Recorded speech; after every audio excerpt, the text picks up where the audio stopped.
Bonjour à tous, bienvenue au salon COSIT du CNCH pour la session de 2023. Romain Tixier, moi je suis un des rythmologues au CHU de Bordeaux. J'ai le plaisir d'accueillir Claude Barnet qui est rythmologue à Aix-en-Provence.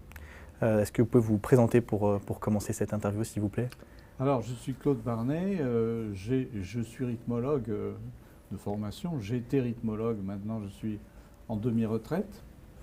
J'ai été président du CNCH pendant 3 ans, aux alentours des années 2000, entre 2000 et 2010.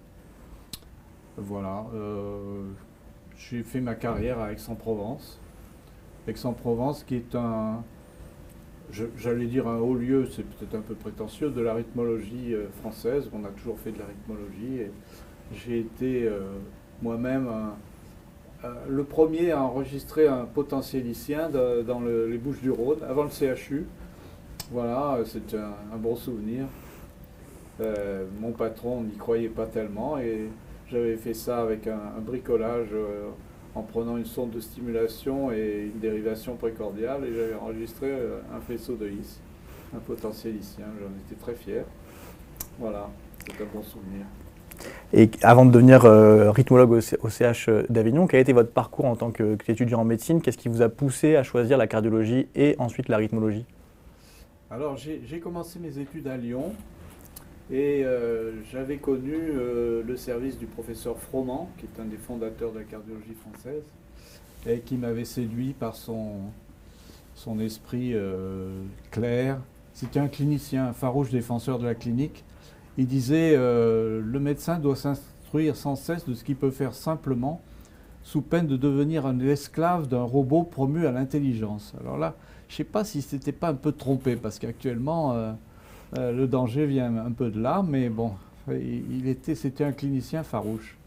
Et son esprit m'avait séduit. Et après, je suis allé à Aix-en-Provence, donc, et j'ai eu l'opportunité de faire de la cardiologie. Là, j'ai rencontré Jean-Louis Medvedovski, qui a été un de mes maîtres en rythmologie, et avec qui j'ai travaillé pendant 50 ans, avec un grand plaisir. On a fait un peu de recherche, on a fait beaucoup de cardiologie, on a suivi toute l'évolution technologique de la cardiologie pendant toutes ces années. Ça a été une aventure passionnante. Vous avez eu l'opportunité au cours de votre carrière de voir tous les développements techniques qui ont eu lieu depuis les premiers stents et les premiers appareils défibrillateurs et pacemakers jusqu'à aujourd'hui. On fait du pacemaker sans sonde et des ablations. Il y a eu un range de développement hyper intéressant que vous avez dû voir tout au long de votre carrière. Quand je suis arrivé à Aix, il y avait pour tout appareil dans le service de cardiologie un électrocardiographe à 2 dérivations qui crachait de l'encre et puis un appareil de stimulation thoracique externe et un défibrillateur qui n'avait jamais servi. Voilà. Et on a progressivement suivi l'évolution de la technologie jusqu'à maintenant où on fait de la cartographie endocavitaire, de l'ablation complexe et tout, la rythmologie la plus évoluée. Et parallèlement aussi en cardiologie interventionnelle. Comment vous voyez justement, en dehors de l'évolution de la cardiologie et de la rythmologie, l'évolution de l'activité hospitalière dans les années à venir? Alors on est confronté à une situation difficile. Les hôpitaux manquent d'argent, il manque de médecins. Mais ce qui se développe actuellement et qui est à mon avis intéressant, c'est la télémédecine. Le télésuivi de l'insuffisance cardiaque, des prothèses implantables.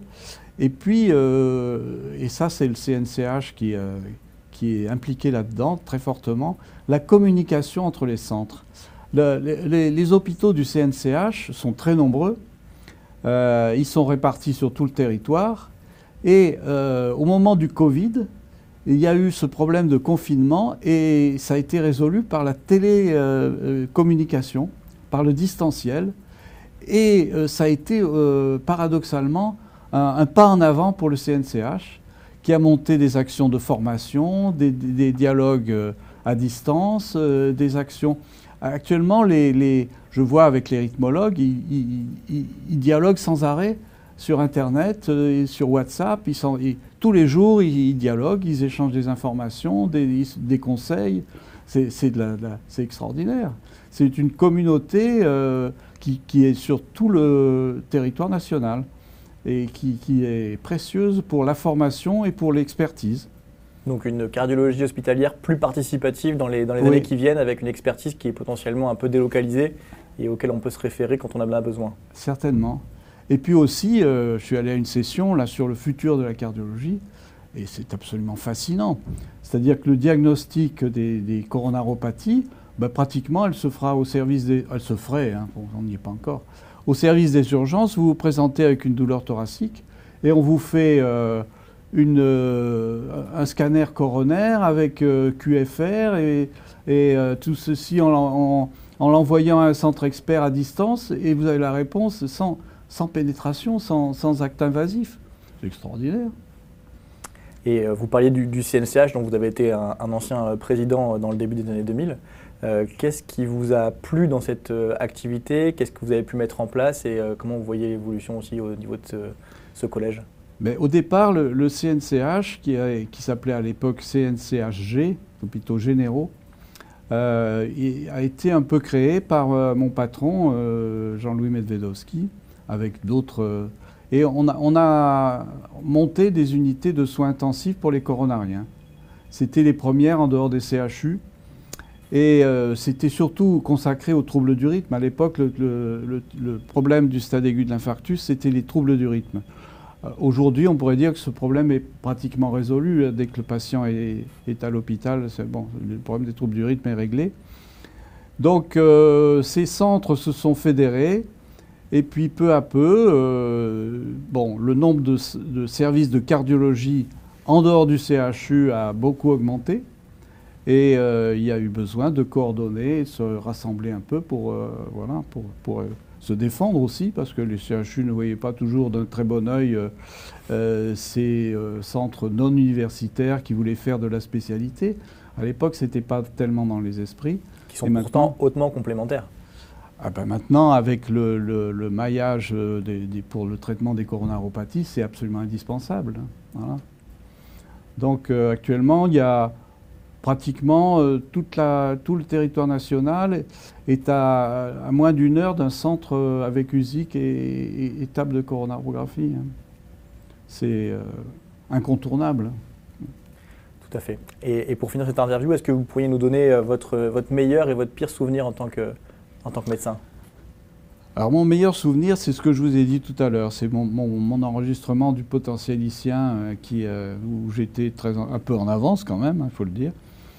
Alors mon pire souvenir, ça date de l'époque où on faisait des fulgurations, c'est-à-dire des ablations endocavitaires par choc électrique. Et au cours d'une de ces interventions, on a eu une tamponnade. Et à l'époque, on n'avait pas de chirurgie cardiaque, même de chirurgie thoracique dans l'hôpital. Donc on a transféré avec Jérôme Taïeb la patiente à Marseille. Et la tamponnade était très préoccupante, la patiente allait très mal.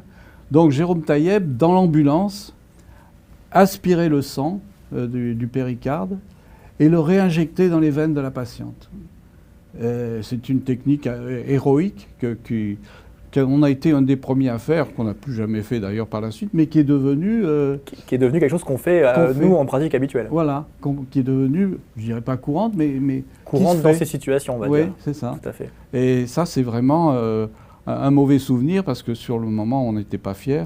Et puis un bon souvenir quand même, parce qu'on a sauvé la patiente. Super. Merci beaucoup. Merci à nos auditeurs. Merci à vous. Bonne fin de journée.